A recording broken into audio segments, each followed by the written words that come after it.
They asked for names and religion. Then they opened fire.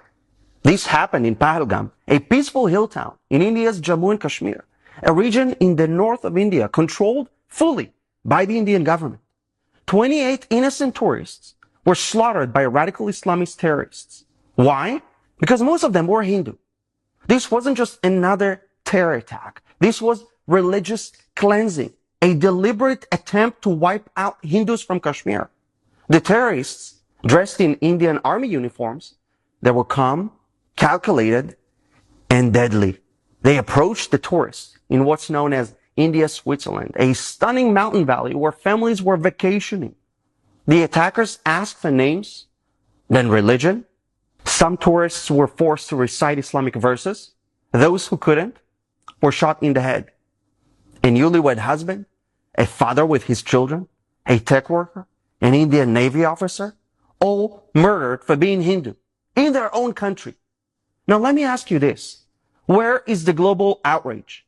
It takes the world 5 seconds to condemn Israel for defending itself against radical terror. But when Hindus are executed for their faith, suddenly everyone forgets how to speak. No protests in Pakistan, no outrage in Muslim countries. Only India lit candles. Again, let's be clear. These attackers were not freedom fighters. They were extremists, brainwashed with hatred. They were fed decades of lies. Lies that paint Hindus as occupiers in a land they've lived in for thousands of years. These same lies have created sympathy for terrorists and turned the victims into villains. And this wasn't just an attack on people. You have to understand this. This was an attack on identity, on the Hindu presence in Kashmir, on the unity of India. And it's not new. In the 1990s, Kashmiri Hindus were forced to flee their homes as Islamist terrorists targeted them and their children. The world stayed silent, just like now. In 1999, India was defending itself against Pakistan during the Kargil War. Most nations stayed neutral, but Israel stood with India. Israel proved it wasn't just a friend, it was a real ally.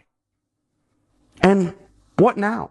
Another United Nations committee, another speech about both sides?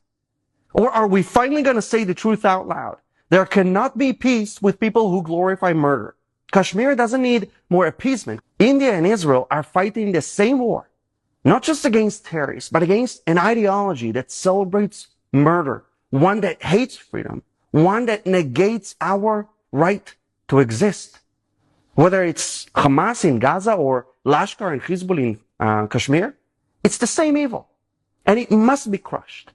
It's time to stop pretending, it's time to stop apologizing, and it's time to start defending your temples, your families, your right to exist. Because Kashmir belongs to India.